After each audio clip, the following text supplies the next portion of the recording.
주말 여행객. 그날 밤은 정신없이 지났다. 자동차의 백미러를 들여다보았지만 불빛은 보이지 않았다. 하지만 나는 경찰이 우리를 쫓고 있으며 그들이 나타나는 것은 시간 문제라고 생각했다.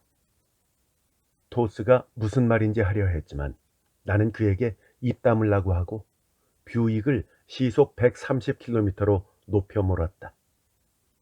몇 킬로미터에 걸쳐 길게 늘어선 것은 소나무뿐. 길은 텅 비어 있었다. 토스가 투덜거렸다. 그가 날 쳐다보고 있다는 걸 느꼈지만 나는 그가 보고 싶지 않았다. 나는 그야말로 미칠 지경이었다. 드러그 스토어를 털기는 결코 쉽지 않다. 왜냐? 그것은 경찰이 다른 곳보다 드러그 스토어를 자주 순찰하기 때문인데 그 이유는 바로 약 처방에 있다. 편의점을 떠올릴 수도 있다. 하지만 폐쇄회로 화면에 모든 움직임이 고스란히 찍히는 편의점을 털기는 더더욱 어렵다. 따라서 내막을 좀 아는 사람은, 그러니까 정말로 좀 아는 사람은 아무도 편의점을 털지 않는다. 은행? 은행 역시 생각하지 않는 게 좋다. 그건 현금 지급기도 마찬가지다. 현금 지급기에서 얼마나 나오겠나? 기껏해야 300~400달러? 이런 곳에서는 애써 현금 지급기를 털어보았자 20달러가 고작이다. 이제 무슨 말인지 알겠지? 그렇다. 우리는 현금을 원했고 따라서 까다로울지라도 드러그 스토어를 털기로 했다. 아드모어 드럭스라는 이 마을에 비해서 규모가 큰 상점이었다. 리게트 폭포는 뉴욕주의 주도인 올버니에서 100km, 토스와 내가 사는 곳에서 160km가량 떨어진 지역인데 서쪽 산악지대 방향이었다. 리게트 폭포는 가난한 지역이다. 그런 데서 상점을 터는 건 말도 안 되는 것이라고 생각할지 모른다. 하지만 바로 그 때문이다. 다른 지역 사람들처럼 여기 사람들도 약과 헤어스프레이 그리고 화장품을 산다. 하지만 신용카드는 사용하지 않는다. 이런 데서는 현금을 내고 물건을 사는 것이다. 저길 좀 봐. 토스가 또 속삭였다. 그 말에 나는 미칠 듯이 화가 났다. 이 바보 같은 녀석아, 그래 뭘 보란 말이야? 라고 소리치고 싶었다. 하지만 그 순간 토스가 말하는 것이 보였고 그래서 나는 아무 말도 하지 않았다. 전방 위쪽이었다. 동이 트기 직전에 이른 새벽, 지평선에 불빛이 나타난 것이다. 붉은색 그 불빛이 깜빡거렸다. 마치 고동치는 것 같았다. 그들이 벌써 바리케이드를 설치했다는 것을 알 수 있었다. 이 길은 리게트 폭포에서 주간 고속도로로 나오는 유일한 도로였다. 그 생각을 미리 했어야 했다. 좋은 생각이 있어. 하지만 나는 그의 말이 듣고 싶지 않았다.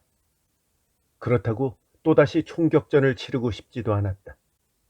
주간 고속도로, 그러니까 주와 주 사이를 잇는 고속도로에서는 총격전은 안 된다. 그들은 거기서 우리를 기다리고 있었다. 하고 싶은 말이 뭔데? 내가 퉁명스럽게 물었다. 저쪽에 마을이 있어. 불빛 보이지?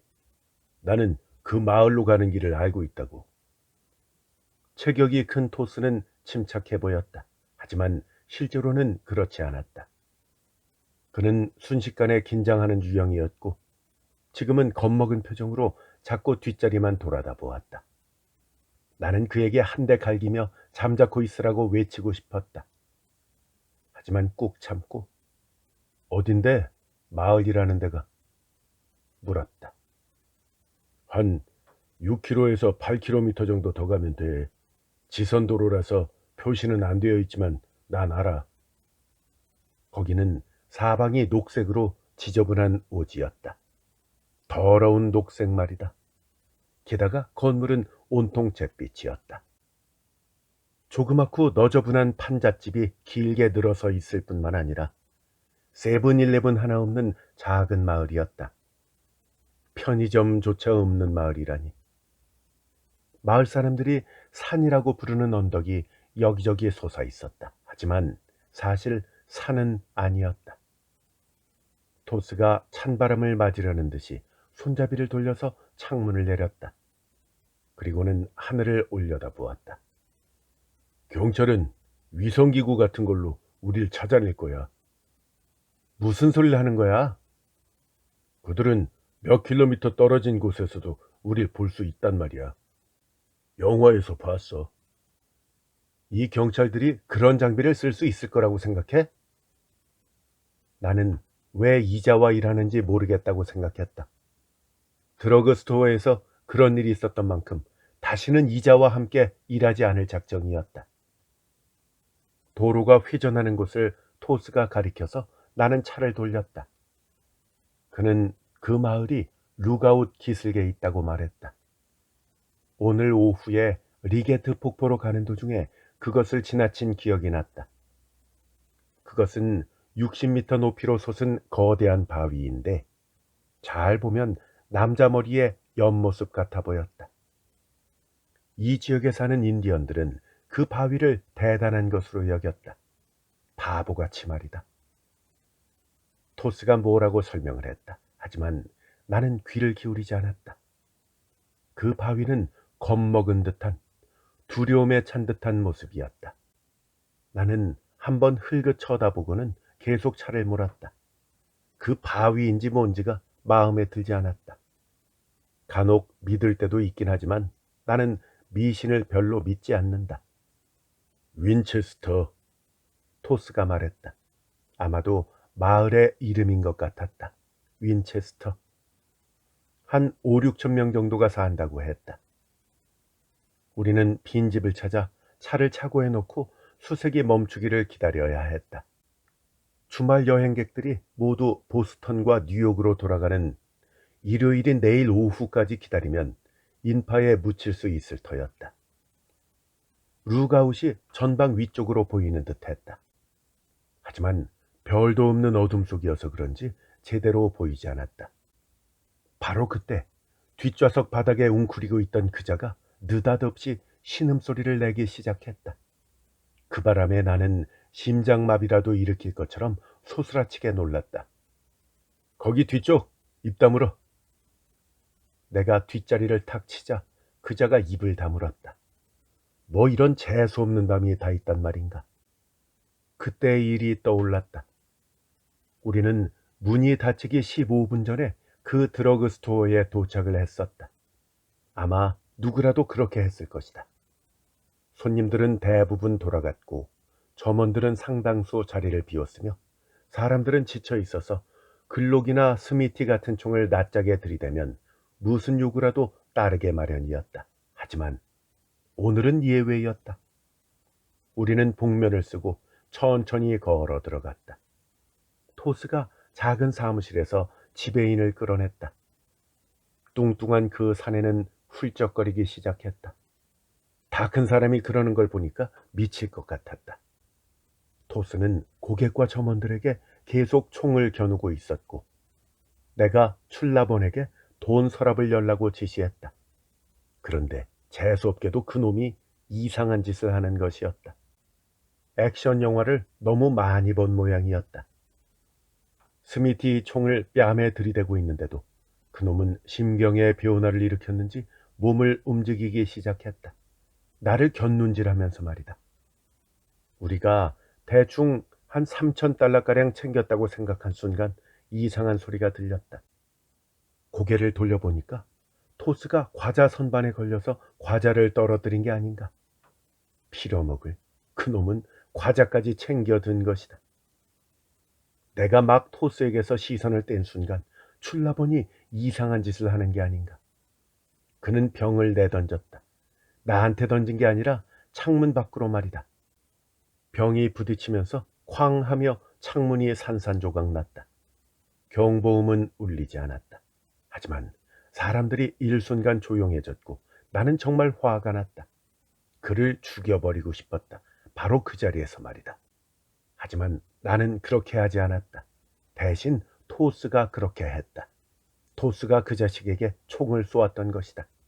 탕탕탕. 사람들은 뿔뿔이 흩어졌고 토스는 몸을 돌려서 다른 점원과 손님에게까지 총을 쏘았다. 그냥 아무 생각도 아무 이유도 없이 말이다. 여자 점원은 다리에 총을 맞았고 손님은 죽고 말았다. 한눈에 알 수 있었다. 나는 대체 뭐 하는 짓이야? 뭐 하는 거냐고? 라고 소리쳤고 토스는 덕추, 덕추, 덕추라고 하고 반박했다. 우리는 서로 다짐이라도 한 듯 그곳을 빠져나가야 했다. 우리가 거기서 밖으로 나가다 보니 경찰이 있었다. 그것이 그자가 병을 던진 이유였다. 경찰이 차 밖으로 나왔다. 그래서 우리는 문가에 있던 손님 하나를 붙잡아 그 사람을 방패막이 삼고 밖으로 나왔다. 총을 들고 있던 경찰이 인지를 붙잡고 있는 우리에게 이렇게 말했다. 괜찮아요. 괜찮으니까 진정하세요. 그런데 그때 믿을 수 없게도 토스가 경찰에게까지 총을 쏘았다. 경찰이 죽었는지는 알 수 없지만 피가 흘러내리는 걸로 보아서 방탄조끼를 입지 않은 것 같았다. 나는 그 자리에서 토스를 쏴버리고 싶었다. 대체 왜 저런단 말인가? 그럴 필요까지는 없는데 말이다. 우리는 인질로 붙잡은 그 손님을 차 뒷자리에 태우고는 그의 몸을 테이프로 묶었다.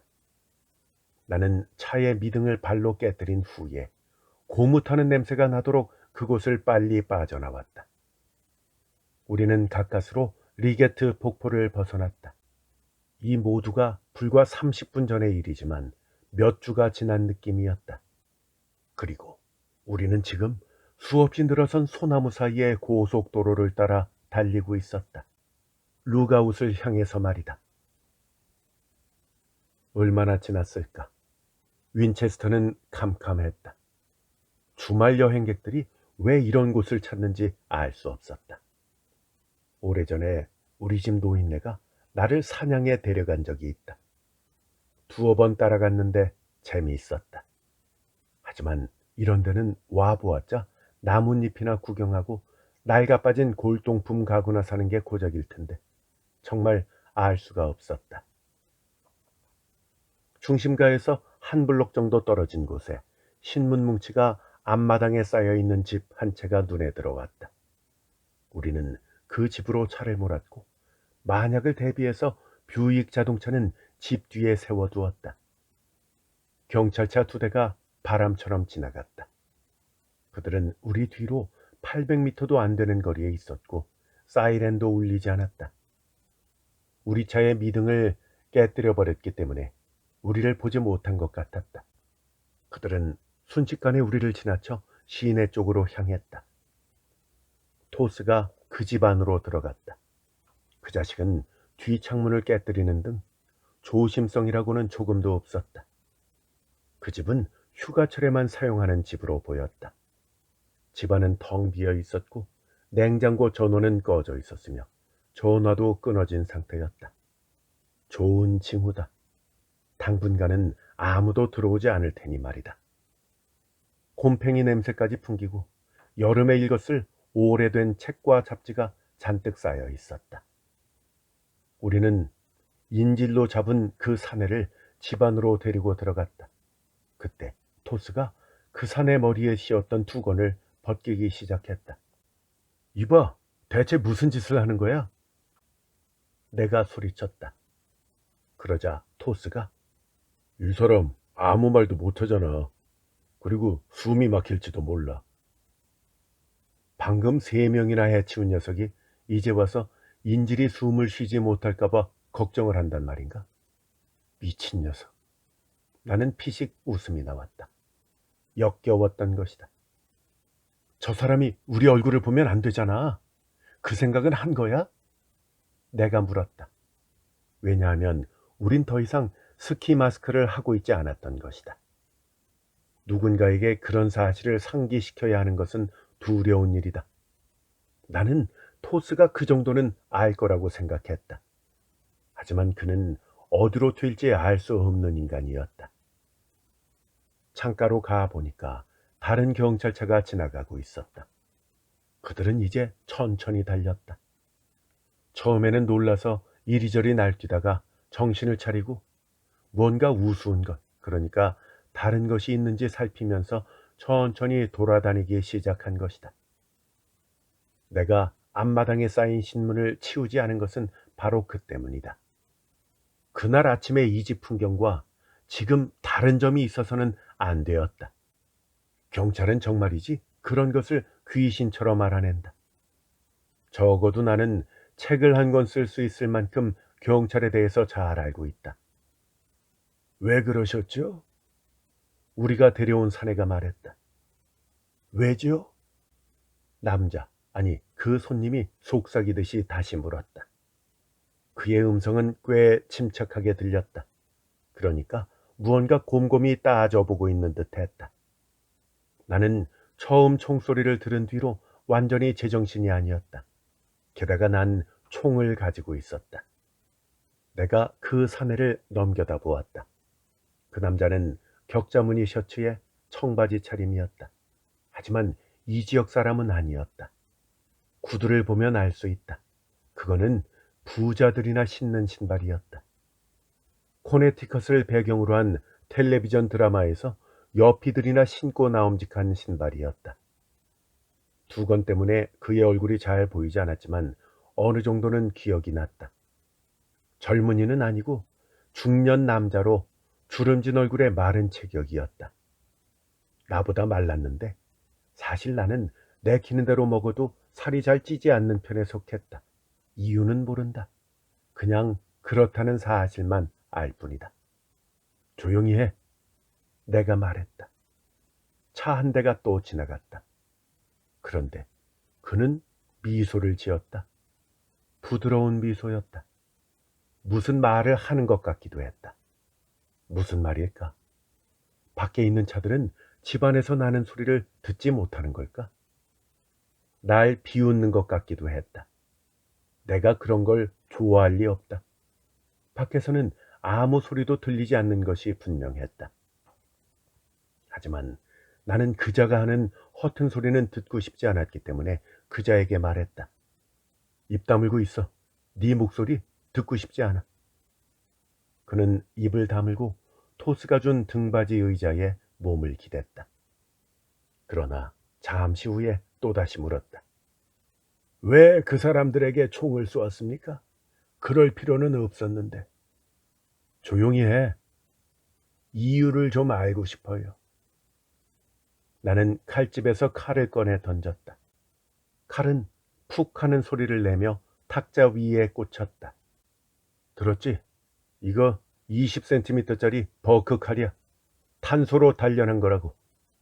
접었다 폈다 하는 칼날로 쇠못도 깨끗이 자를 수 있어. 그러니까 조용히 하라고. 안 그러면 네 놈한테 이걸 쓸 수도 있을 테니까. 그러자 그자는 또 그 웃음을 지었다. 아니, 그렇게 보였다. 그냥 콧김을 내뿜은 것인지도 모르지만 내 생각에는 웃는 것 같았다. 어떤 의미인지 궁금했다. 하지만 묻지 않았다. 이봐, 돈 가진 거 있어? 토스가 사내의 뒷주머니에서 지갑을 꺼내며 물었다. 오, 이것 좀 봐. 토스가 한 5, 600달러는 됨직한 돈을 꺼내 보이며 말했다. 그때 또 다른 순찰차가 천천히 지나갔다. 경찰이 자동차의 스포트라이트로 우리가 숨어있는 집 입구를 비추었지만 별다른 일 없이 그냥 지나갔다. 마을에 사이렌 소리가 울려 퍼졌다. 그러더니 경찰차 한 대가 또 지나갔다. 밖에 있는 저자들이 우리를 찾고 있다는 걸 아는 것은 묘한 느낌이었다. 나는 토스에게서 그놈의 지갑을 빼앗아 안을 살펴보았다. 랜달 웰러 주니어. 보스턴에 사는 주말 여행객이었다. 바로 내 예상대로였다. 그는 명함을 한 뭉치 갖고 있었는데 어떤 커다란 컴퓨터 회사의 부사장이었다. 거기는 IBM 같은 회사를 따라잡으려고 애쓰는 신흥 기업이었다. 갑자기 좋은 생각이 떠올랐다. 그것은 이 사람을 잡고 있다가 몸값도 챙겨야 되겠다는 생각이었다. 왜 안 된단 말이냐? 50만 달러는 챙길 수 있을 터였다. 물론 더 받을 수 있을지도 몰랐다. 아내와 아이들이 걱정하느라고 병이 났을 거예요. 웰러가 말했다. 나는 그 말을 듣고 놀랐다. 첫째는 누구든 머리에 두건을 뒤집어 쓴 사람이 말을 할 거라는 생각을 하지 않았기 때문이다. 하지만 그보다는 내가 그의 지갑에 든 사진을 보고 있었기 때문이었다. 바로 그의 아내와 아이들 사진이었다. 널 보낼 생각은 없어. 이제 입 좀 다물어. 네가 필요할지도 몰라. 인질 같은 거 말입니까? 영화에서나 보던 일인데 이 당신이 걸어나가면 경찰이 당신을 쏠 거예요. 필요하다면 나도 쏘겠죠. 경찰은 늘 그런 식으로 일을 처리하니까요. 그러니까 포기하세요. 최소한 당신 목숨은 건져야 되지 않겠습니까? 닥쳐!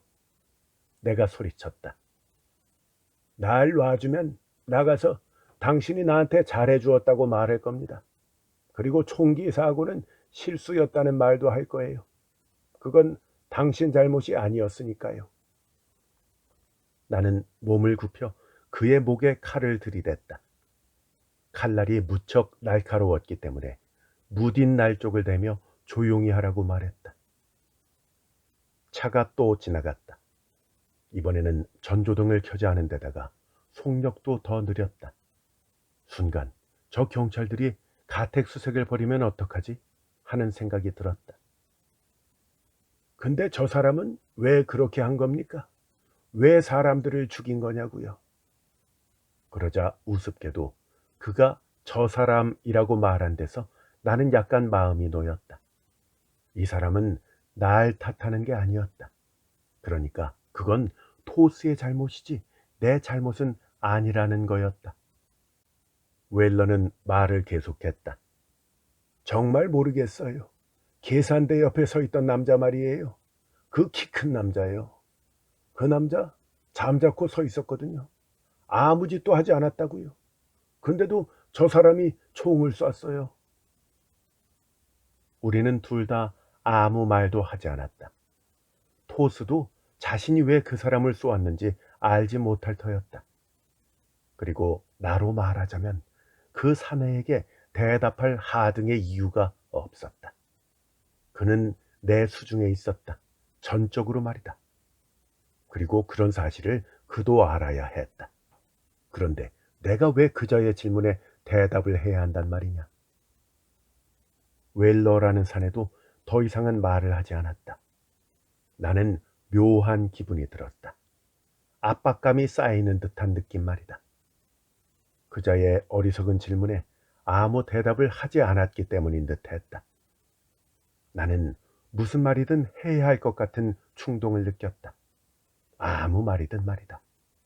하지만 그래서는 안 되었다. 그래서 나는 밖으로 나가며 말했다. 우리 차를 차고 안으로 옮겨야 되겠어. 사실 토스가 총을 쏜 뒤로 나는 약간 놀란 상태였다. 그래서 나는 차고 안을 샅샅이 살폈다. 안전을 기하기 위해서 말이다. 하지만 차고 안에는 여러 가지 연장과 낡은 잔디 깎는 기계뿐 아무것도 없었다.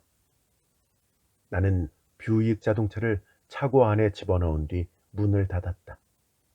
그리고는 다시 집 안으로 들어왔다. 그때 믿을 수 없는 일이 벌어졌다. 거실로 걸어 들어갈 때 토스의 말소리가 들렸다. 말도 안 돼. 잭 프레스콧을 속일 수는 없어. 나는 그 자리에 멈춰 섰다. 토스의 표정이 참 볼만했다. 그는 자신이 엄청난 실수를 저질렀다는 사실을 깨달았다. 잭 프레스콧, 바로 내 이름이다. 이제 웰러라는 자가 나의 이름을 알게 된 것이다. 나는 아무 말도 하지 않았다. 그럴 필요가 없었다. 토스는 아주 빠르고도 신경질적인 어투로 변명하기 시작했다. 아니, 이자가 자기를 보내주면 나한테 엄청난 돈을 주겠다지 뭐야. 그는 상황을 웰러의 잘못으로 돌리려고 안간 힘을 썼다. 난 그럴 수 없다고 했지. 그런 생각은 해본 적도 없거든. 그래서 이놈한테 그만두라고 했어. 알았어. 근데 그게 내 이름을 말한 이유란 말이야? 아니, 몰랐어. 이자가 내 머리를 어지럽게 만들었다고. 그래서 깜빡했던 거야. 당연했다. 그는 밤새도록 머리를 굴려도 그런 생각을 할 위인이 못 된다. 나는 심사가 뒤틀렸음을 알리기 위해서 긴 한숨을 내쉬었다. 하지만 토스의 어깨를 토닥이며 말했다. 좋아. 길고 긴 밤이다. 그러니까 이런 일도 일어날 수 있지 뭐. 정말 미안해. 그래. 뭐 차고나 아니 다른 데로 가서 밤을 좀 보내는 게 어때? 2층으로 가든지. 당분간 네 낯짝은 보고 싶지 않거든. 아마 그렇겠지.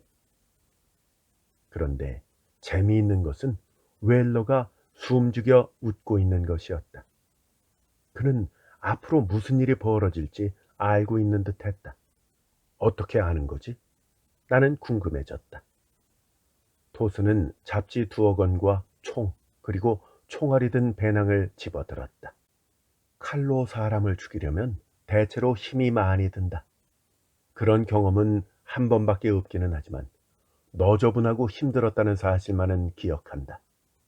하지만 오늘 밤은 잘 모르겠다. 나는 그 드러그 스토어에서부터 일어난 감정에 완전히 사로잡혀 있었다. 나는 정말로 제정신이 아니었다.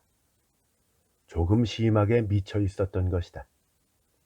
토스가 등을 돌리자마자 나는 작업에 들어갔고 3분도 채 되지 않아 일을 끝냈다. 나는 토스의 시체를 소파 뒤로 끌어다 놓고 이유는 알 수 없지만 웰러의 두건을 벗겼다. 이자는 이미 내 이름을 알고 있다. 그러니 얼굴을 보아도 그만이었다. 내가 토스를 죽여버렸으니까 이제 그도 죽은 목숨이나 다름없었다. 우리는 둘 다 그것을 알고 있었다. 내 몸값을 받을 생각이었죠. 맞습니까? 나는 창가에 서서 밖을 내다보았다. 경찰차가 또 지나갔다. 더 많은 섬광이 번뜩이며 낮게 뜬 구름과 우리 머리 바로 위에 있는 루가웃의 얼굴을 비추어댔다. 웰러는 야윈 얼굴에 깔끔하게 자른 짧은 머리였다. 그는 내가 아는 아첨꾼 사업가들과 똑같은 인상을 풍겼다. 그의 검은 눈망울은 침착했다. 바닥과 깔개가 피투성이가 된 것을 보고도 놀라지 않는 것을 보니 나는 더더욱 화가 치밀어 올랐다. 그는 내가 자신의 지갑에서 꺼내놓은 물건들을 바라보면서 이렇게 말을 이었다. 그래봤자 소용없을 겁니다. 납치 말이에요. 난 돈이 별로 없거든요. 그리고 내 명함을 보고 내가 그 회사의 중역임을 알았다고 해도 그 회사는 말이죠. 부사장이 500명이나 되거든요. 그들은 내 목숨의 대가로 단 한 푼도 쓰지 않을 겁니다. 그리고 사진 속 아이들도 보셨죠? 그건 12년 전에 찍은 사진이에요. 아이들은 둘 다 대학에 다닙니다. 지금은요. 어디? 하버드? 내가 코웃음 치며 물었다. 네, 한 놈은 하버드에 다니고요. 또 한 놈은 노스 웨스턴에 다닙니다. 그래서 집을 저당 잡혔죠. 학비가 비싸니까요. 게다가 혼자서 누군가를 납치한다고요? 천만에요. 그건 불가능한 일입니다. 그자가 나를 비웃듯이 말했다. 내 생각을 훤히 읽는 듯 했다. 뭐 개인적으로 당신을 지목한 건 아니에요. 누구든 혼자를 말하는 겁니다. 동료가 필요하다는 거예요. 그의 말이 옳았다. 누군가를 납치해서 몸값을 요구하는 것은 쉬운 일이 아니다. 다시 침묵이 흘렀다. 아무도 입을 열지 않았고 방 안에는 찬바람이 이는 듯한 느낌이 들었다. 나는 창가로 걸어갔고 그때 발밑에서 삐걱거리는 소리가 났다. 분위기가 심상치 않았다. 언젠가 아버지가 그런 말을 한 적이 있었다. 집에는 나름의 표정이 있다고. 어떤 집은 웃지만 어떤 집은 찌푸린다고 말이다. 그렇다면 이 집은 잔뜩 찌푸린 집인 셈이었다. 그렇다. 현대적이고 깨끗하며 내셔널 지오그래픽 전권이 순서대로 꽂혀있지만 여전히 찌푸린 얼굴이었다. 엄청난 긴장 때문에 소리라도 지르려던 순간 웰러가 입을 열었다. 날 죽이지 않았으면 좋겠어요. 널 죽인다고 누가 그래? 그는 그 익살맞은 미소를 지어 보였다. 난 25년 동안 세일즈맨으로 일했어요. 그동안 애완동물도 팔고 캐딜락도 팔고 조판기도 팔았죠. 뭐 얼마 전부터는 컴퓨터 본체를 팔고 있지만요. 난 상대가 물건을 사지 않을 거라는 걸 느낌으로 알아요.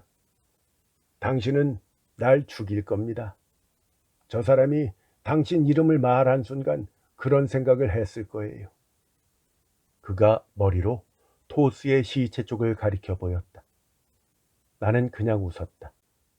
야, 이거 여러모로 편리한 물건이구만. 걸어다니는 거짓말 탐지기야. 내가 빈정거리는 투로 말했다. 그러나 그는 오히려 내 말에 동의했다. 네, 여러모로 편리한 물건이죠. 널 죽이고 싶진 않아. 아, 네, 그러고 싶어 하지 않는다는 거는 저도 압니다. 당신은 아까 그 친구가 그 드러그 스토어에서 뒤에 서 있던 사람을 죽이는 것도 원치 않았으니까요. 난 그걸 느낄 수 있었어요. 하지만 사람들이 죽으니까 신경이 날카로워진 거 아닙니까? 맞죠? 그의 두 눈이 내 속을 빤히 들여다보고 있었다. 그래서 나는 아무 말도 할 수 없었다. 하지만 내가 당신 생각을 좀 바꿔보죠. 그는 정말 확신에 찬 목소리였고 그런 목소리를 들으니 기분이 좀 나아졌다. 애처로운 한 인간이 아니라 건방진 개자식을 죽일 수 있게 되었기 때문이었다. 그래서 나는 웃었다. 그럴 필요가 없다고? 네, 제가 한번 설명을 해보죠. 그래? 어떻게 그럴 수 있는데? 웰러는 몇 번의 헛기침으로 목을 가다듬었다.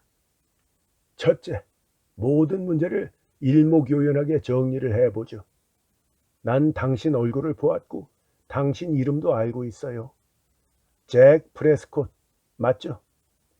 당신은 29살 정도로 체중은 68kg 정도고 머리칼은 검은색이에요.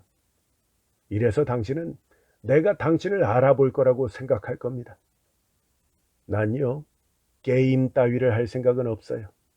그래서 당신을 분명히 보지 못했고 당신 이름도 알지 못한다고 말할 겁니다. 다른 물음에도 그런 식으로 대답할 거고요. 자, 그럼 이 문제는 해결된 겁니다. 그렇죠, 잭?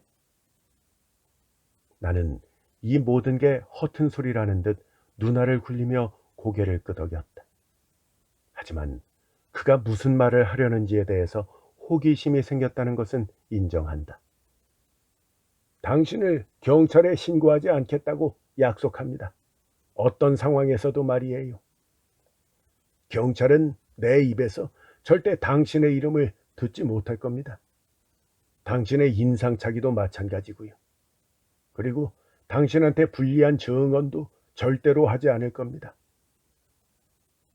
목사처럼 정직한 목소리에 정말 능숙한 말솜씨였다. 이자는 세일즈맨이고 나는 그가 내민 물건을 사지 않을 작정이었다. 하지만 그는 내가 제 속을 빤히 들여다보고 있다는 사실을 알지 못했다. 나는 그가 마음껏 상수를 펼치도록 내버려 둘 생각이었다. 내 마음이 움직이고 있다고 착각하게 놔두기로 했던 것이다. 우리가 북쪽 숲 어딘가로 도망쳐서 결국 그 순간이 오면 나는 그의 긴장을 풀어줄 생각이었다.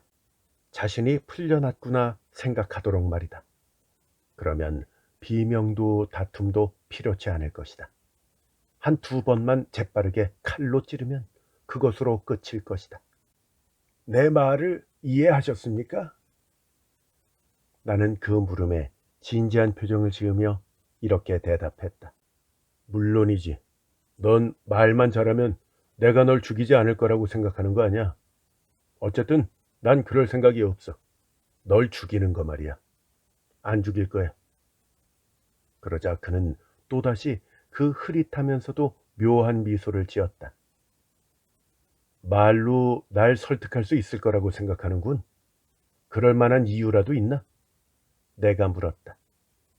그럼요. 몇 가지 분명한 이유가 있습니다.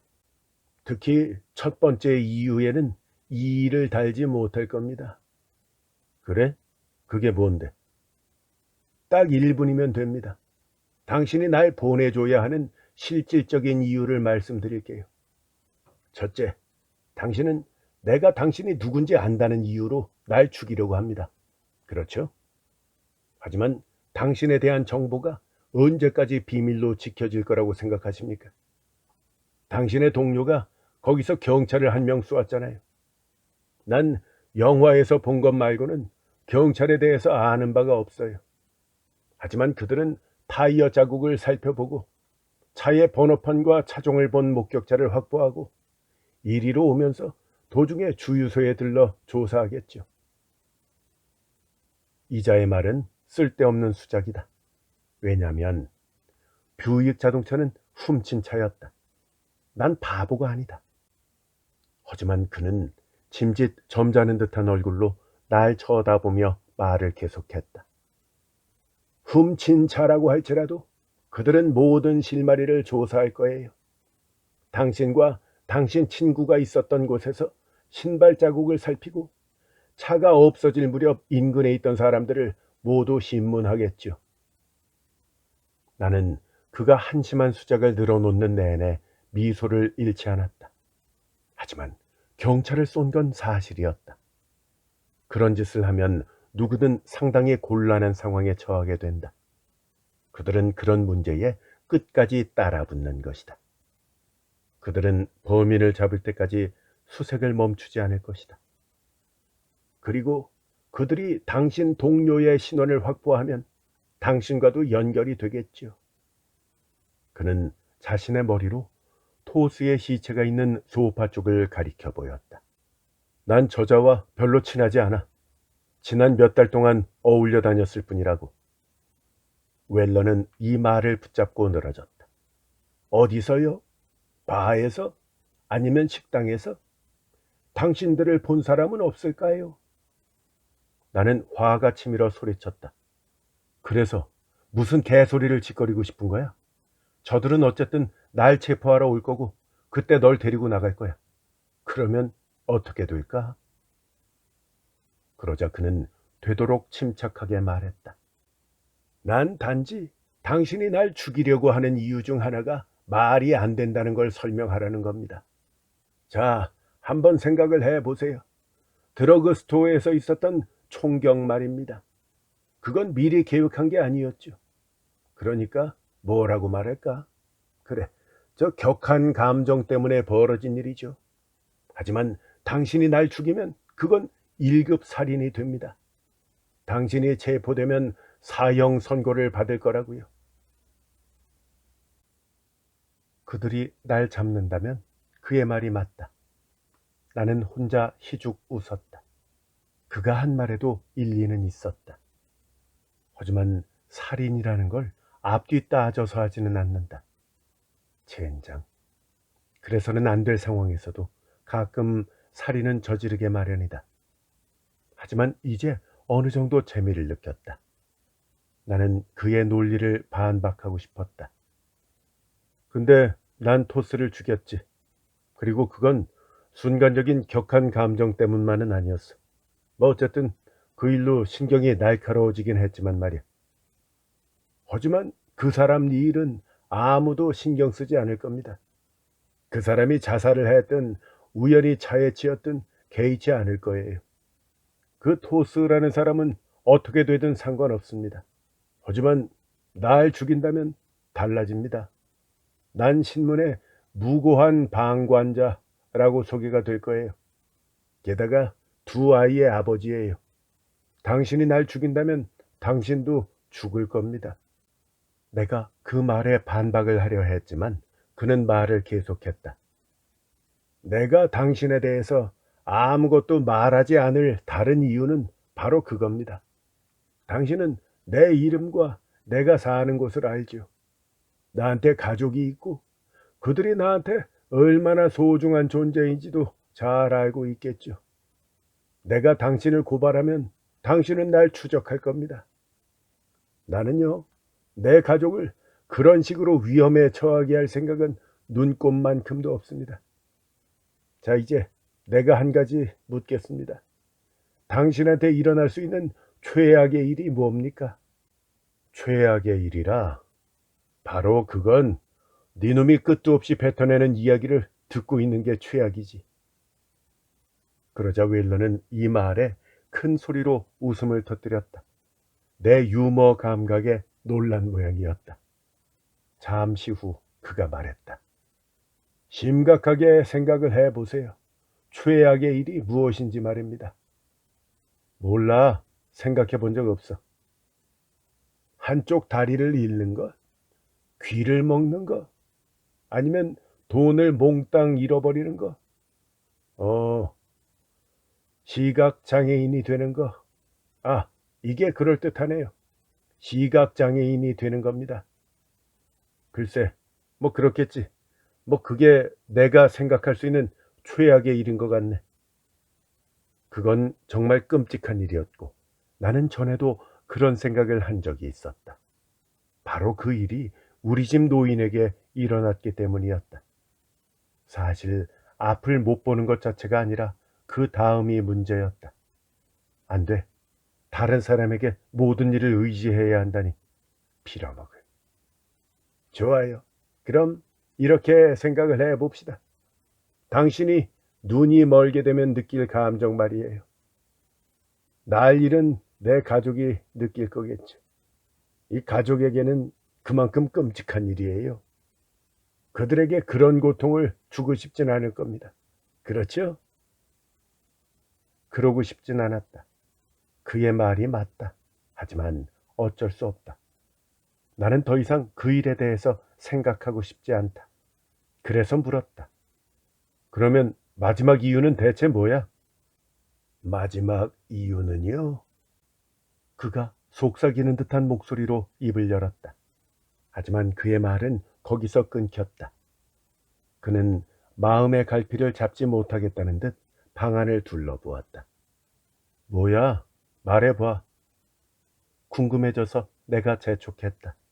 하지만 그는 대답은 하지 않고 나에게 물었다. 이 집에 술 마시는 바가 있을까요? 그래서 나는 술을 마셔도 될지 잠시 생각해 보았다. 나는 부엌으로 갔다. 물론 모든 문이 닫혀 있었고 전원 꺼진 냉장고 안에 맥주 같은 것이 있을 리가 만무했다. 하지만 스카치 위스키는 있었다. 그걸 마실 수밖에 없었다. 나는 스카치 술병과 잔 2개를 챙겨서 거실로 나왔다. 그자가 좋은 생각을 해냈다고 생각하면서 말이다. 그도 나도 취하면 그 일을 할 때가 와도 한결 쉽게 처리할 수 있을 것 같았다. 나는 스미티 칼을 그의 목에 대었다가 그의 손을 묶었던 테이프를 끊고 두 손을 앞으로 모아서 다시 테이프를 붙였다. 나는 뒤로 물러앉아서 그가 수상한 짓을 할 경우를 대비해서 칼을 옆에 두었다. 하지만 그는 영웅심을 발휘할 사람처럼 보이지는 않았다. 그가 스카치 위스키 병 위에 붙은 상표를 읽었다. 좋은 브랜드가 아니라는 걸 알고 실망한 듯 했다. 나도 동감이었다. 내가 오래전에 배운 교훈 한 가지는 물건을 훔치려거든 부잣집을 털라는 것이었다. 나는 그를 감시할 수 있는 곳으로 물러나 앉았다. 마지막 이유 말입니까? 좋아요. 말하죠. 당신이 날 보내줘야 할 필요성을 입증을 해드리겠습니다. 물론 당신은 별로 개의치 않는다는 걸 잘 알고 있어요. 내 말에 공감하는 얼굴이 아니니까요. 맞습니까? 자, 그럼 이제 당신이 날 보내줘야 하는 이유를 말하겠습니다. 앞으로는 더 터무니없는 말을 짓거려댈 것이 분명했다. 하지만 그가 지금까지 한 말은 내가 전혀 예측하지 못한 것이어서 흥미로웠다. 그 이유는요, 그건 순전히 당신을 위해서입니다. 날 위해서라고? 그게 무슨 말이야? 이봐요, 잭. 당신은 파멸의 길로 떨어지지 않을 거예요. 무슨 뜻이야? 파멸이라니. 당신의 영혼을 구제할 방법이 있다는 말이에요. 나는 이 말에 웃음을 터뜨렸다. 큰 소리로 웃었다. 그냥 그러고 싶었다. 부사장 측에 오른 유능한 세일즈맨이라면 더 나은 말을 할 것이라 예상한 터였다. 영혼이라고 그랬냐? 영혼? 나한테 영혼이 있다고 생각해? 네, 그럼요. 모든 사람한테는 영혼이 있으니까요. 그가 대답했다. 하지만 내가 그렇게 생각하지 않는다는 것에 놀란 표정이었다. 나는 미칠 듯이 화가 났다. 지구가 평평하지 않다는 상대의 말에 생각 좀 해봐야 되겠다고 대답한 듯한 기분이었다. 만일 나한테 영혼이 있다면 바로 지옥으로 떨어질걸? 비슷한 대사를 영화에서 들은 기억이 난다. 나는 웃자고 한 소리였지만 좀 싱겁게 들렸다. 웰러는 뭔가 아주 심오한 말을 했다. 하지만 나는 농담 따먹기를 하는 듯한 기분이 들었다. 내가 마치 싸구려 인간이 된 듯한 기분이었다. 나는 웃음을 멈추고 거실 모퉁이에 뻗어있는 토스를 내려다보았다. 그는 두 눈을 빤히 뜨고 있었다. 그를 또 찌르고 싶을 만큼 기분이 더러웠다. 나는 당신의 영혼 이야기를 하고 있어요.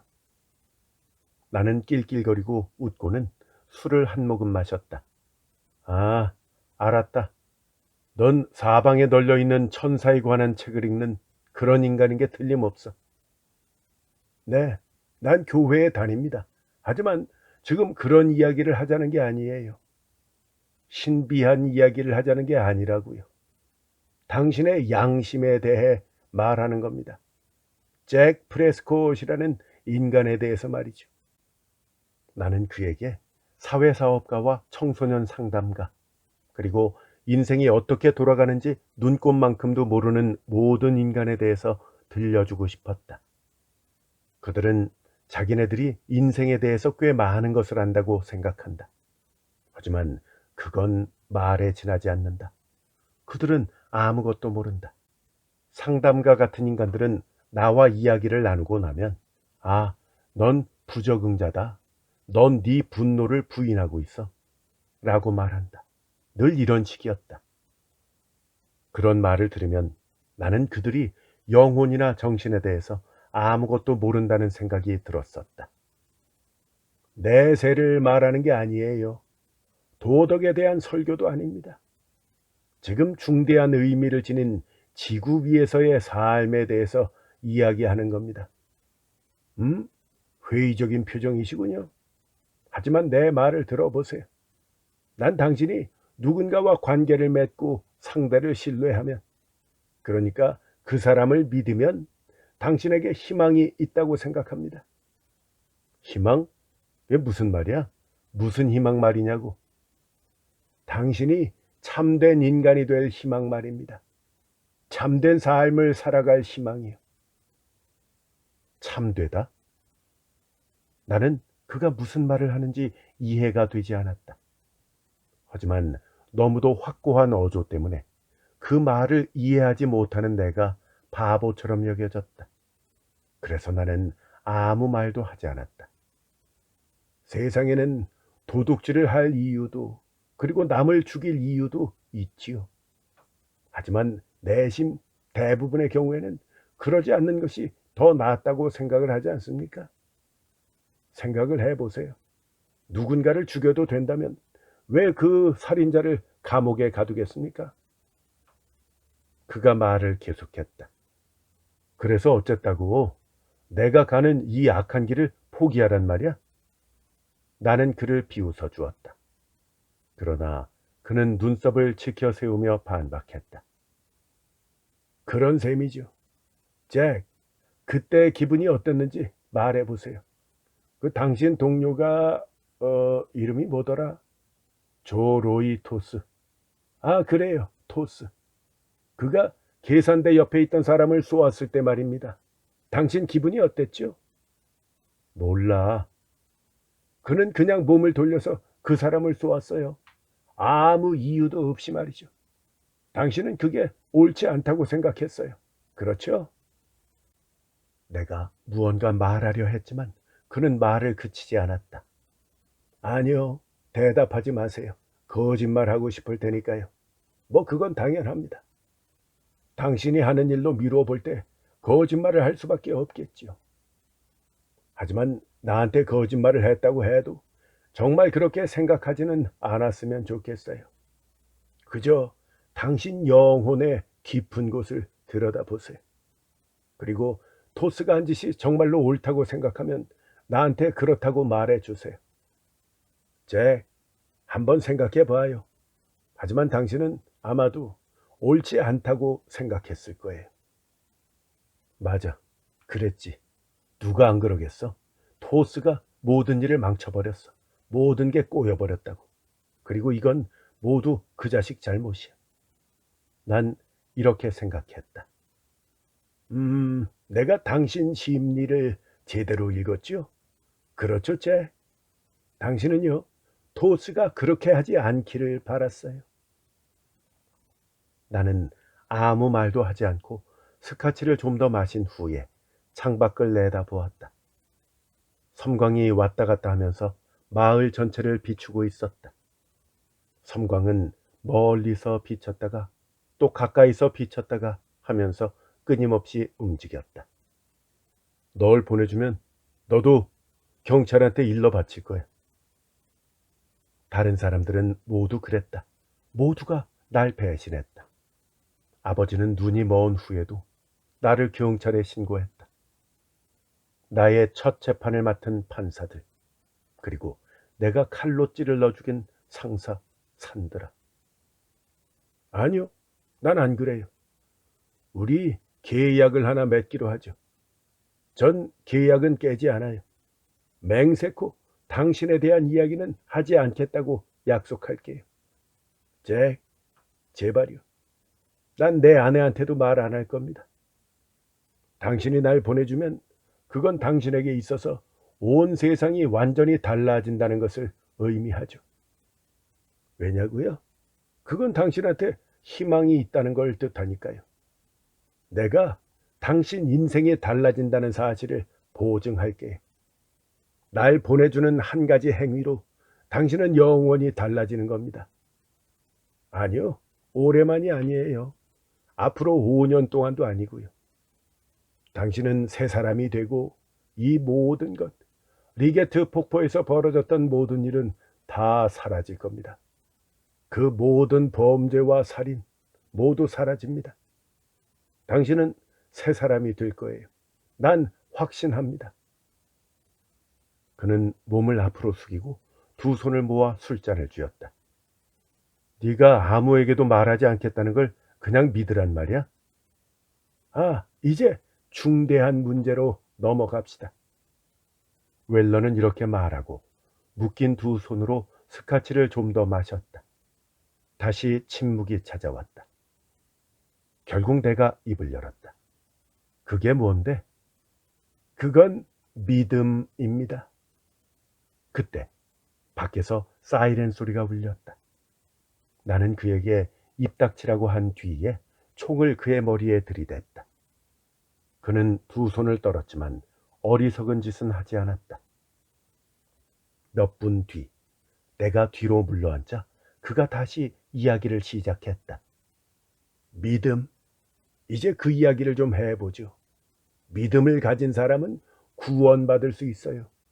난 그런 빌어먹을 믿음은 눈꽃만큼도 없다고 내가 말했다.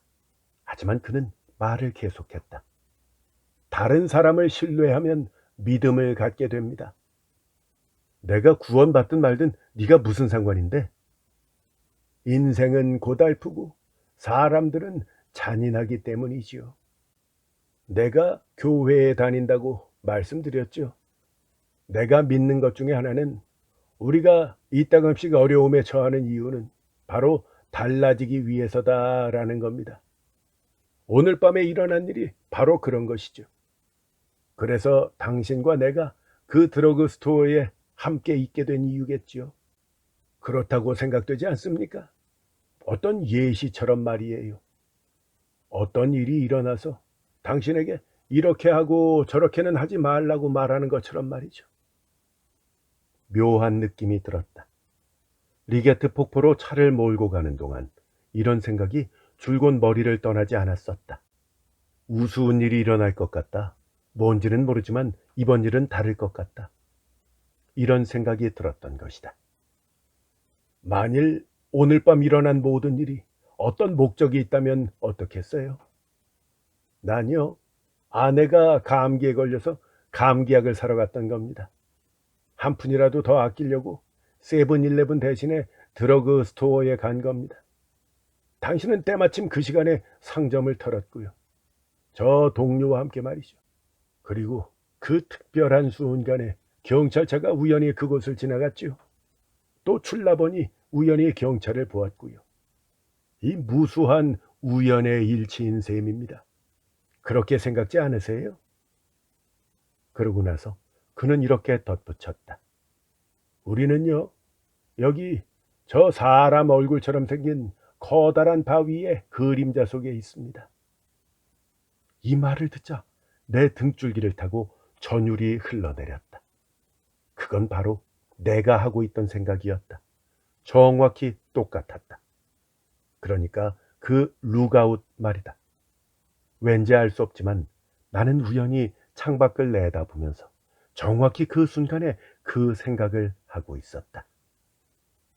나는 스카치 위스키 병을 들고 또 한 잔을 따랐다.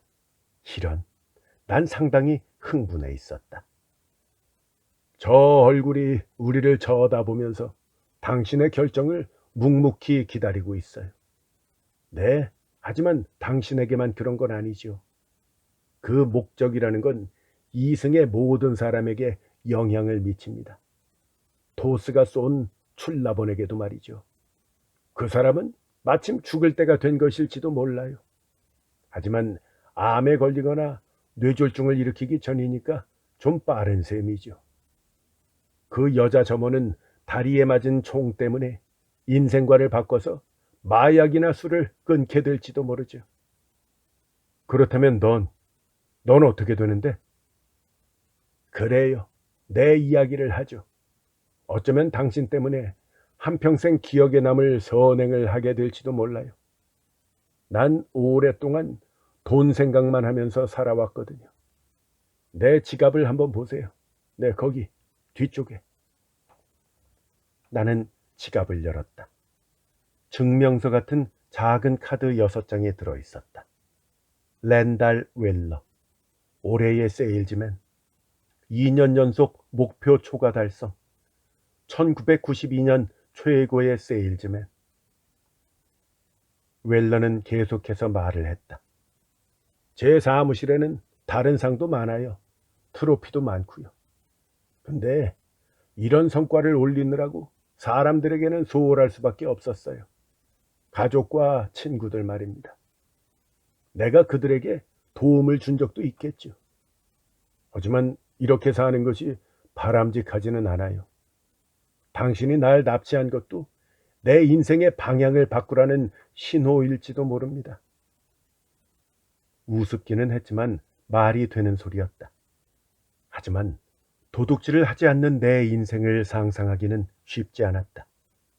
게다가 싸움이 벌어졌을 때 상대방에게 총이나 칼을 휘두르지 않는 내 자신을 상상하기는 더더욱 힘들었다. 다른 쪽 뺨도 대라는 건 겁쟁이들한테나 통하는 이야기였다. 하지만 언젠가 내 인생이 제자리를 찾는다면 여자, 어쩌면 아내라는 사람과 한 집에서 살지도 몰랐다. 내 어머니와 아버지는 단 하루도 그렇게 산 적이 없다. 실은 나는 어머니의 얼굴도 모른다. 내가 널 보내주면 경찰한테 무슨 말이든 해야 될 텐데. 그러자 그는 어깨를 으쓱해 보였다. 당신이 나를 차 트렁크에 가뒀다가 이곳 어딘가에 던져버렸다라고 말하면 되죠. 난 집이나 다른 무언가를 찾아 주변을 헤매다가 길을 잃었다고 말이죠. 꼬박 하루가 지나서야 누군가를 만날 수도 있으니까요. 어때요? 그럴듯하지 않습니까? 1시간 만에 다른 사람을 만날 수도 있잖아. 그럴 수도 있겠지요. 하지만 난 그렇게 말하지 않을 거니까요. 계속 같은 말을 하는군. 하지만 내가 그걸 어떻게 확인하지? 그건 믿음에 관한 문제입니다. 당신은 알 수가 없어요. 보장이 없으니까요. 나한테 믿음이 없나 보지. 그렇다면 나는 죽은 목숨이지요. 당신 인생도 영원히 변하지 않을 거고요. 이걸로 이 이야기는 끝입니다. 그는 뒤로 물러앉았다. 나는 미칠 것 같았다. 하지만 그는 침착한 표정으로 희미한 미소를 짓고 있었다. 다시 침묵이 이어졌다. 그런데 주변에서 커다란 굉음이 들리는 것 같았다. 그런 느낌은 사이렌 소리가 다시 방 안을 가득 채울 때까지 계속되었다. 그러니까 어떻게 하라는 거야? 그는 스카치를 조금 더 마셨다.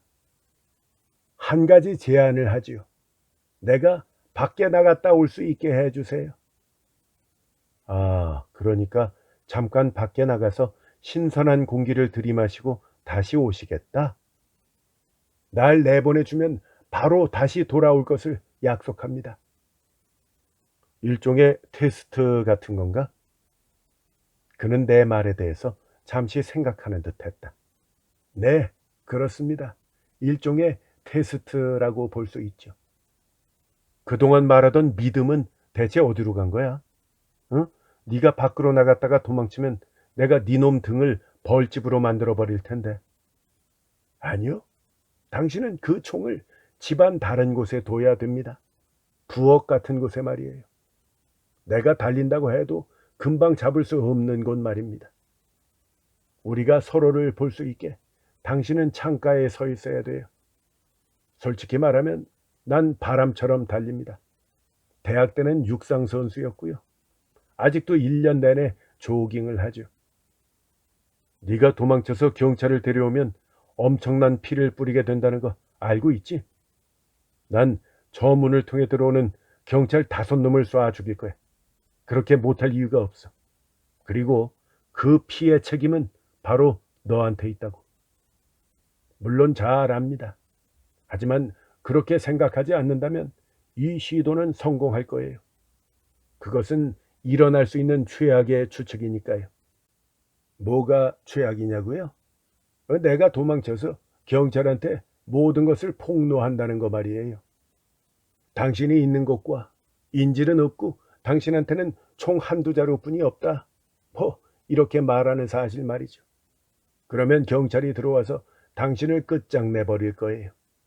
그러면 당신은 총 한 발 제대로 쏴보지도 못할 겁니다.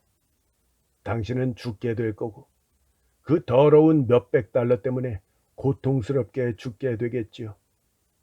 하지만 그는 한 손을 들어 무언가 말하려는 나를 제지했다. 믿음은 위험을 감수해야 한다는 걸 뜻합니다. 참 바보 같은 짓이구만. 아니요, 사실은 그 반대지요. 당신이 한평생 한 행동 중 가장 현명한 행동이 될 테니까요. 그걸 뭘로 증명할 건데? 내가 물었다. 하지만 이 말은 시간을 벌기 위한 것에 불과했다. 그는 그것을 알아챈 듯 했다. 난 약속을 지키는 사람이에요. 그 점은 믿어도 됩니다. 그가 인내심이 깃든 음성으로 말했다. 그럼 난 뭘 얻게 되는데? 그러자 그자는 그 묘한 미소를 또 흘렸다. 당신은 놀라게 될 겁니다. 나는 스카치 병을 또 집어들며 이 말에 대해 생각을 해보았다. 난 벌써 경험했어요. 약간의 믿음을요. 분명히 있습니다. 많지는 않지만 약간 말이죠. 그리고 그 말은 옳았다. 약간 믿음이 있는 것 같기도 했다. 나는 토스에게 몹시 화가 났던 일과 그가 모든 일을 망쳐버린 것에 대해서 생각했다. 나는 오늘 밤 사람을 죽일 생각은 아니었던 것이다. 이제 신물이 났다. 내 인생이 풀려가는 꼴이 지긋지긋했다. 가끔 혼자인 게 좋을 때도 있었다. 아무도 이래라 저래라 하지 않으니까 말이다. 하지만 어떤 때는 정말이지 끔찍했다. 그런데 이 남자, 웰러라는 이 남자는 정말이지 뭔가 다른 것 같았다. 그러니까 난 총을 내려놓기만 하면 된다 이 말이지. 총을 부엌에 갖다 놓으세요. 그리고 창문이나 현관에 서 있는 겁니다. 나는 길까지 걸어 내려갔다가 다시 돌아오는 거고요. 그가 집안을 둘러보며 말했다. 나는 창밖을 내다보았다. 도로까지는 15m 정도 될 것 같았다. 그리고 길 양 옆으로는 관목이 줄지어 서 있었다. 그가 도망간다 해도 찾지 못할 것 같았다. 하늘에서 섬광이 번쩍였다. 아니, 안 되겠어. 넌 미친놈이야. 나는 그가 애원하거나 화를 낼 거라고 생각했다. 나는 사람들이 내 말에 따르지 않으면, 그것도 신속히 따르지 않으면 그렇게 하곤 했다. 하지만 그는 고개만 끄덕였다. 네, 좋아요. 잭, 생각은 해봤겠죠? 좋은 일이긴 하지만 아직 준비가 안 된 거예요. 그렇다면 나는 그 사실을 존중할 겁니다. 그는 스카치를 좀 더 마시고는 술잔을 응시했다. 그것으로 끝이었다. 그때 갑자기 서치라이트 불빛이 번쩍였다. 그들은 어느 정도 거리를 두고 있었지만 나는 여전히 놀란 상태라서 창문에서 얼른 물러섰다. 그리고 총을 빼들었다. 하지만 그때 그 불빛이 나와는 아무 상관이 없다는 사실을 깨달았다. 그것은 룩아웃을 비치는 커다란 스포트라이트 2개에 불과했다. 매일 밤 이 시간에 불빛을 비추는 것 같았다. 나는 그 바위를 올려다보았다. 여기서 보니까 전혀 사람 얼굴처럼 보이지 않았다. 그냥 바위일 뿐이었다. 회색과 갈색을 띤 바위였고 그 틈에는 소나무들이 자라고 있었다. 나는 잠시 바위를 쳐다보았다. 그리고 마을도 둘러보았다. 그러자 사내가 한 말이 생각났다. 그냥 말 자체가 아니라 그 말의 이면을 말이다. 그리고 이 마을 사람들에 대해서도 생각해 보았다. 정상적인 삶을 사는 사람들, 교회의 뾰족탑 하나와 작은 집의 지붕들이 보였다. 마을에는 노란 불빛이 무수히 밝혀져 있었고 뒤로는 언덕이 솟아 있었다. 갑자기 나는 내가 저 집들 중 한 곳에서 살았으면 좋겠다 하는 생각이 들었다. 집 안에서 아내와 내가 나란히 앉아서 텔레비전을 보았으면 좋겠다. 산드라나 다른 누군가와 함께 말이다. 나는 창문에서 몸을 돌리며 말했다. 그냥 길까지 내려갔다가 돌아오겠다 이 말이지. 맞나? 네, 맞습니다. 나는 달아나지 않고 당신은 총을 겨누지 않는 거죠. 서로를 믿는 겁니다. 아주 간단하지 않습니까? 나는 바람 소리에 귀를 기울였다. 다른 때 같으면 춥고 을씨년스럽다고 느꼈겠지만 거세지 않게 끊임없이 들려오는 바람 소리가 이상하게도 편안하게 느껴졌다. 누군가의 목소리 같았다. 어디서 들려오는지는 알 수 없지만 내면에서 무언가가 그렇게 하라고 나를 다그치는 것 같았다. 나는 무척 불안했다. 그래서 아무 말도 하지 않았다. 나는 그자가 무슨 말이든 해서 내 결심을 흔들어 놓을까봐 겁이 났다. 나는 스미스앤 웨손 총을 들어서 잠시 쳐다본 후에 부엌 식탁 위에 올려놓았다. 그리고는 칼을 가지고 돌아와서 그의 발을 묶은 테이프를 끊어주었다. 그러다 보니까 모험을 하려면 완벽하게 해야 한다는 생각이 들었다. 그래서 나는 그의 손도 풀어주었다. 웰러는 놀란 것 같았다. 그러나 우리가 개임하려는 걸 안다는 듯이 빙긋 웃었다. 나는 그를 일으켜 세운 후에 그의 목에다가 칼을 갖다 대고는 현관문까지 끌고 갔다. 아주 잘하시는 겁니다. 그가 말했다. 순간 이런 생각이 들었다. 아, 이게 무슨 짓이야? 믿을 수 없어. 이건 미친 짓이야. 나는 문을 열고 신선한 가을 공기를 들이마셨다. 나무 타는 냄새와 소나무 냄새가 났고 머리 위로 바위와 나무 사이를 스치는 바람 소리가 들렸다. 내가 말했다. 가. 웰러는 나를 살피느라고 뒤를 돌아보지 않았다. 믿음일 거야 라고 나는 생각했다. 그는 도로 쪽으로 정말 천천히 걷기 시작했다. 나는 우스운 생각이 들었다.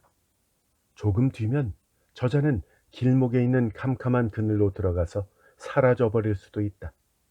아, 이제 다 틀렸어. 내가 미쳤다. 하는 생각이 들었다.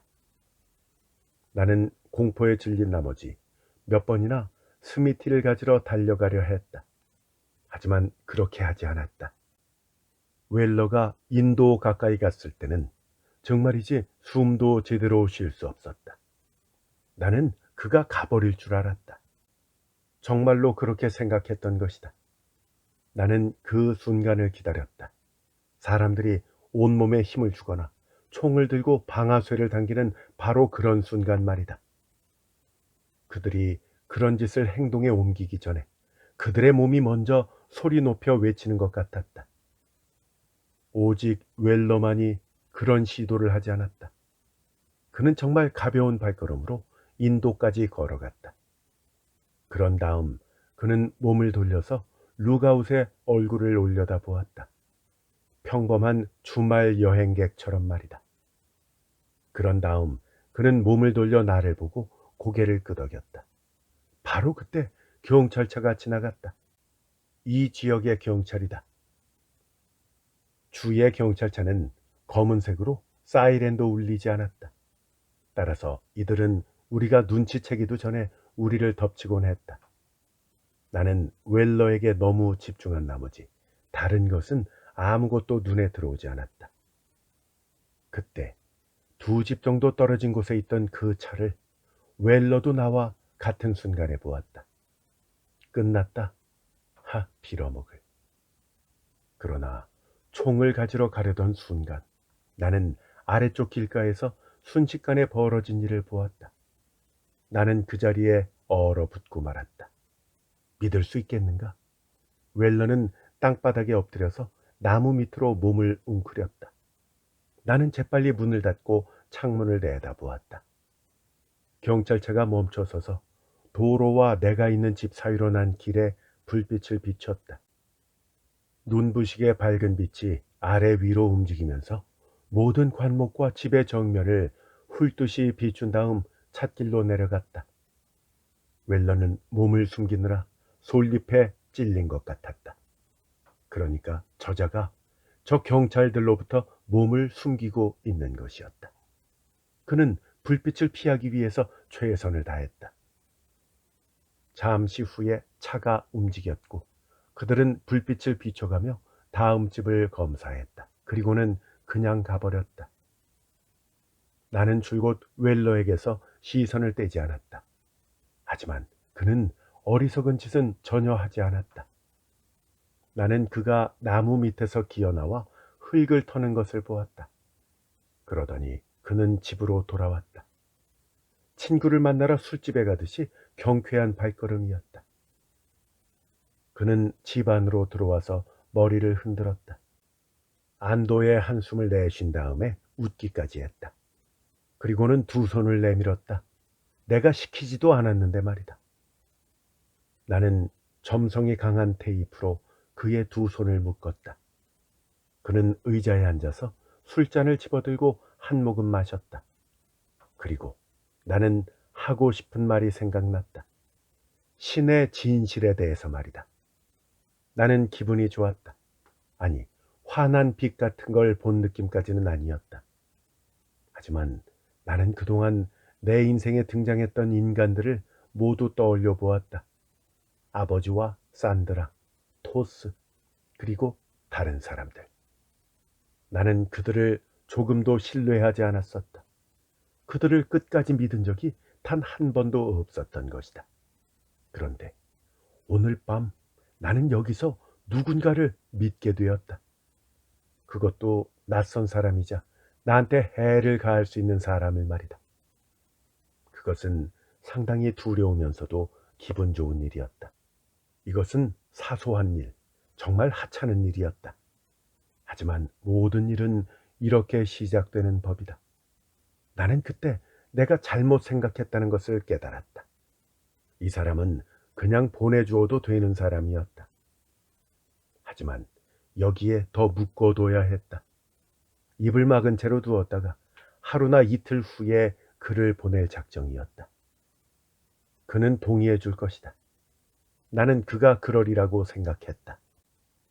그의 이름과 주소를 받아두었다가 내가 그와 가족이 사는 곳을 알고 있다는 사실만 주지시키면 되었다. 하지만 그건 내가 이 사람을 보내야 되겠다고 생각한 이유의 일부일 뿐이다. 나머지는 무엇 때문인지 잘 알 수 없었다. 하지만 조금 전에 일어난 일, 그와 나 사이에 있었던 일과 무관하지 않았다. 기분이 어때요? 그가 물었다. 본심을 너무 많이 드러낼 필요는 없었다. 그러면 안 된다. 하지만 나는 나도 모르게 본심을 말하고 말았다. 그때 다 끝난 줄 알았어. 하지만 당신은 도망가지 않더군. 당신도 잘했어요. 잭, 또 한잔 합시다. 나는 2개의 술잔을 가득 채웠다. 그리고 우리는 술잔을 가볍게 부딪혔다. 잭, 당신을 위해서, 또 믿음을 위하여. 믿음을 위하여. 나도 내 잔을 입에 갖다 대었다. 그런데 고개를 숙이는 순간 이상한 기운이 코끝을 스치며 정신이 번쩍 들었다. 그가 날 친 것은 바로 그때였다. 내 얼굴의 정면을 말이다. 그 자는 훌륭하게 해냈다. 개자식. 잔을 낮게 부딪혀 와서 나는 자동적으로 고개를 숙였다. 그래서 술이 눈에 들어가고 만 것이다. 정신이 나갈 정도로 아팠다. 믿어지지가 않았다. 나는 통증으로 신음하며 칼을 가지러 갔다. 하지만 너무 늦었다.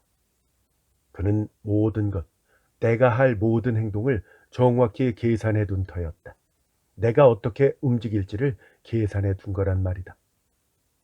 그는 무릎으로 내 턱을 올려붙여서 내 이빨을 2개 정도 부러뜨렸다. 나는 칼을 빼보지도 못하고 바닥으로 굴렀다. 그런 후에 그는 내 배 위로 올라탔다. 그의 발을 테이프로 묶지 않았다는 것이 생각났다. 그는 나를 세게 쳤고 나는 뻗고 말았다. 몸이 마비된 것처럼 숨쉬기도 힘들었다. 게다가 너무 아팠다. 그러나 그가 날 믿지 않았다는 배신감보다 더 고통스럽지는 않았다. 아니야, 아니야, 난 말이야. 당신이 이해하지 못한 모양인데 당신을 보내주려고 했다고. 내가 숨을 몰아쉬며 말했다. 나는 아무것도 보이지 않았고 아무 소리도 들리지 않았다. 귀에서 윙윙거리는 소리가 너무 크게 들렸다. 나는 숨을 헐떡였다. 당신이 몰라서 그래. 응? 몰라서 그런 거야. 제 얘기를 통증이 너무 심했다. 너무 아팠다. 가만히 생각을 해보니까 웰러는 손을 묶은 테이프를 2로 떼어낸 모양이었다. 날 넘어뜨린 걸 보니 말이다. 나는 그가 내 두 손을 테이프로 붙이고 나를 끌고 의자로 가서 두 다리도 테이프로 붙이는 것을 느꼈다. 그는 물을 받아다가 내 눈에서 위스키가 씻겨 나가도록 내 얼굴에 뿌렸다. 그는 내가 앉아 있는 의자 앞에 앉았다. 그리고 내가 호흡을 가다듬는 동안 나를 응시했다. 그가 자신의 잔을 들고 스카치를 따랐다. 나는 그가 내 얼굴에 그걸 또 뿌리는 줄 알고 움찔했다. 그러나 그는 자리에 앉아 술을 마시며 나를 쳐다볼 뿐이었다. 난 당신을 보내주려고 했어. 정말 그랬다고. 나도 알아. 그가 대답했다. 여전히 침착한 음성이다. 안다고? 응, 네 얼굴을 보고 알았어. 나는 25년 동안 세일즈를 한 사람이야. 기억나? 계약이 성사되는 순간 난 그걸 알았다고. 사실 나는 힘이 꽤 세인 편에 속한다. 특히 화가 날 때는 더욱 그렇다. 그래서 나는 테이프를 끊어보려고 무진 애를 썼다. 하지만 소용없었다. 이런 나쁜 놈, 날 배신하지 않겠다고 했잖아. 믿음에 대해서 뭐라고 소리를 짓거리더니 내가 소리쳤다. 쉬. 웰러가 속삭였다. 그는 다리를 꼬고 의자 깊숙이 앉아 있었다. 너무 편해 보였다. 그가 나를 아래 위로 훑어보았다. 네 친구 놈이 그 드러그 스토어에서 뒤쪽에 있던 사람을 쐈잖아. 응? 계산대에 있던 손님 말이야. 나는 천천히 고개를 끄덕였다. 그 사람은 내 친구야. 나와 아내는 그 친구 집에서 이번 주말을 보내고 있었다고. 아이들과 함께 말이야. 나는 말없이 그를 쳐다보았다. 친구라니? 무슨 말을 하는 걸까? 난 몰랐어. 조용히 해. 알고 지낸 지 꽤 된 친구야. 게리는 나와 제일 친한 친구였다고. 그가 정말 낮은 음성으로 말했다. 난 아무도 죽이고 싶지 않았어. 하지만 누군가가 죽었지. 그리고 그건 네 잘못이야.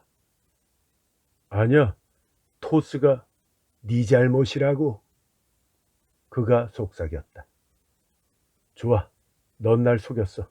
이제 경찰을 불러. 일을 마무리하자고. 이 개 같은 거짓말쟁이. 제대로 이해하지 못하는구만. 안 그래? 그가 고개를 저었다. 저자는 왜 저토록 침착한 걸까? 그는 손을 떨지도 않았다. 그리고 안절부절 못하며 사방을 둘러보지도 않았다. 그 비슷한 행동도 하지 않았다.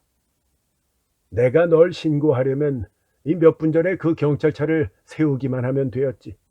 하지만 난 그런 짓은 하지 않겠다고 말했잖아. 그래, 그런 짓은 하지 않았다고. 그리고 경찰한테 네 얘기를 하지 않겠다는 말도 했어. 정말로 그렇게 안 한다고. 그가 말했다. 그렇다면 원하는 게 뭐야? 말해봐. 내가 테이프를 끊으려고 안간 힘을 쓰며 소리쳤다. 그러자 그가 탁 소리를 내며 내 버크칼을 폈고 그 순간 나는 그자에게 한 말이 생각났다. 눈을 멀게 하려는 건가? 나는 생각했다. 그건 내가 생각할 수 있는 최악의 일이었다. 대체 뭘 하려고 하는 거야? 뭘 할 거냐고, 쟤? 웰러가 반문했다. 그는 버크칼로 자신의 손목에 남은 테이프 조각을 잘라낸 뒤에 나를 쳐다보았다. 말해주지. 난 네가 날 죽이면 안 된다는 걸 입증하기 위해서 이 좋은 밤 시간을 한참 보냈어. 자, 이제는 뭐야? 대체 뭐냐고? 이제는 네가 날 죽여야 했다는 걸 증명하기 위해서 이 좋은 밤 시간을 보내도록 하지. 웰러는 자신의 스카치를 정말로 느릿느릿 마신 후에 자리에서 일어났다. 그리고 그 묘하고도 흐릿한 미소를 흘리며 나를 향해 다가왔다.